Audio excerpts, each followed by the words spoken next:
هەردوێنی کۆشکی سپی ڕایگەیان کە سەرۆک ترامپ بریاریدا ئیتر لە مانگی پێنجەوە لە هیچ وڵاتی خۆش نابن کە نەوت لە ئیران بکڕن.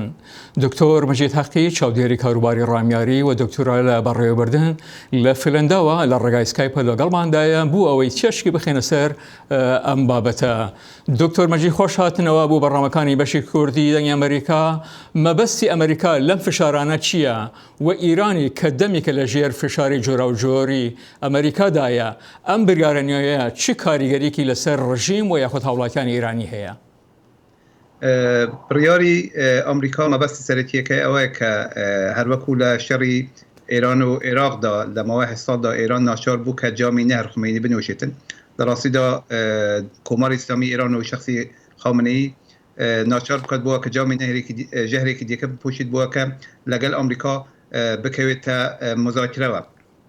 مەبەست لە مذاکرەشەوە کە بووە کە ئەم مەرجانەی کە ئەمریکا هەتی لە پەیوەندی لەگەڵ سیاسەتەکانی ناوچەیی و بەتایبەتی سیاسەتی سدوری انقلاب یا هەڕەشە لەسەر بەرژەوەندیەکانی ئەمریکا لە ناوچەدا بە هاوپەیمانەکانی ئەمە سنووردار بکاتە بۆ ناو خودی ئێرانەوە. ئێران سێ ڕێگای لە ڕاستیدا بەرە کە هەمووان بە زەرێری ئێران تەوا دەبن. یەکمەوە کە ئێران ڕاوەستێت تا ئەوە کە لەوانەیە بەو سیاسەتە بێدەنگی خۆی داوام بکات تا ئەوە ئەگەر بێت و لە داهاتوودا حکوومەتێکی تازە لە ئەمریکادا بێتە سەرکار بەشکم ئەو سیاسەتەکانی ئەمریکا هەڵوەشتەوە کە ئەمە ئیمکان نییە. ڕێگای دوم ئەوەیە کە ئێران لە بەرجام دەرکەوێت بەدەست بکاتە بە غەنیسازی یا پیتاندنی ئۆرانیوم کاوکات گەڕانەوە بە نقطەی سفر و زەرەرکردنە چون کاوکات ئوروپای لەدەست دەدا. بە ڕێگای سێهەمیش ئەوە کە بەرهەڵس بکاتن دژی ئەمریکا و بەرژەوەندیەکانی ئەمریکا کاوکات لە ڕاستیدا کەوتە داوی ئەمریکا بۆ ئەوە کە تووشی بەرپرسایەتیەکی ئەوەی زەرەر بکات. قەدەغەکردنی فرۆشی نەوتی ئیرانی لە بازاڕی جیهانی و هەروەها کەمبوونی نەوتی ڤەنزوێلا و لیبیا شیانە چ جۆرە کاریگەری هەیە لەسەر نرخی نەوت و هەروەها بازاڕی جیهانی نەوت؟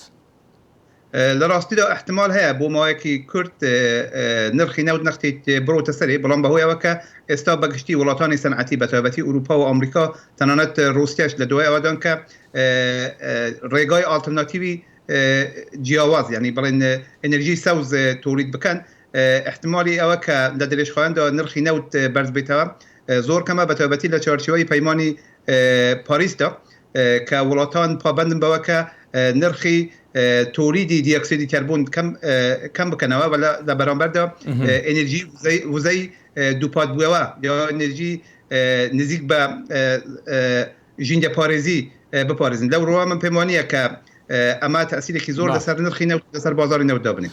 دکتۆر مەجید ئەم بریارە تا چەند لە بەرژەوەندی کۆمپانیەکانی نەوتەوە ئایا ئەمە بەواتای ئەوەیە هاوڵاتیانی ئەوروپایی ئەمریکایی و شوێنەکانی تر لە جیهان لە پۆمپەکانی گاز و بنزین باجەگەی دەدەن؟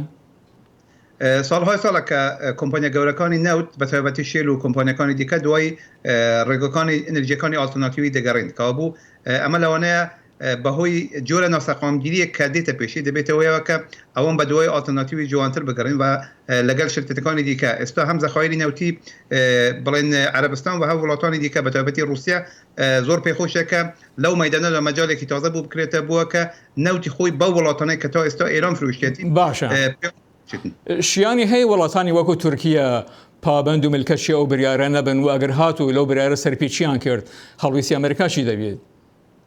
تورکیا لە زۆر بوارەوە پەیوەندیەکی یەکجار زۆر گرێدراوێکی یەکجار زۆر بە ئەمریکا هەیە بەتایبەتی لە ڕۆی نظامی و لە ڕۆی یارمەتی ئابوووریەکان و بە سیستمی بانکیەوە کابوو من پێم وانییە بە شێوەیە ڕسمی بتوانێتن پابند نەبێت بەو بڕیارە ئەمەگەرەوە کە لە ڕێگای قاچاغەوە ئەم کارە بکات کە ئەمش لە درێژخایەندا دەتوانێتن بۆی کارەساتێک بێت هەروەکو لە پەیوەندی لەگەڵ داعشدا کاتی خۆی بە شێوەی نهێنی نەوتی لە داعش دەکڕی کە دواتر بە زەرری خودی تورکیەتەوە. باشە زۆر بە کورتی بوونی سنوورێکی هاوبەش و کراوە لەگەڵ هەرێمی کوردستان عێراق و تورکیا چ جۆرە کاریگەری لەسەر کارایی ئەو بریارە هەیە و کاریگەری لەسەر ئابووری و بارودۆخێژە لە ناوەوەی ئیران؟ بودجەی دەوڵەتی ئێران 920 میلیارد تمەنە لە ساڵدا یعنی ئەم ساڵە کە وانە کراوەکە بەهۆی ئەو ئەمبارگۆیە کە لەسەر ئێران کەوتووە 170 داهاتی نەوتی ئێران دابەزیەوە کە بوو ئێستا لە حالی حاضردا تەنیا 125 یا بڵێن 175 ئەمەش دەبێت اگر سنووری هاوبەشەکان شەبێتن زۆر ناتوانێتن یارمەتێکی زۆر بە کۆماری ئیسلامی بکاتن و مەودوع زۆر بەگەشەی ئابووری لە هەرێمیشدا بداتەوە. دکتۆر مەجید حەقی چاودێری کاروباری ڕامیاری و دکتۆرە لە بەڕێوەبردن زۆر سپاس بۆ بەشداریکردنتان لە بەرنامەی کورد کۆنەکشن.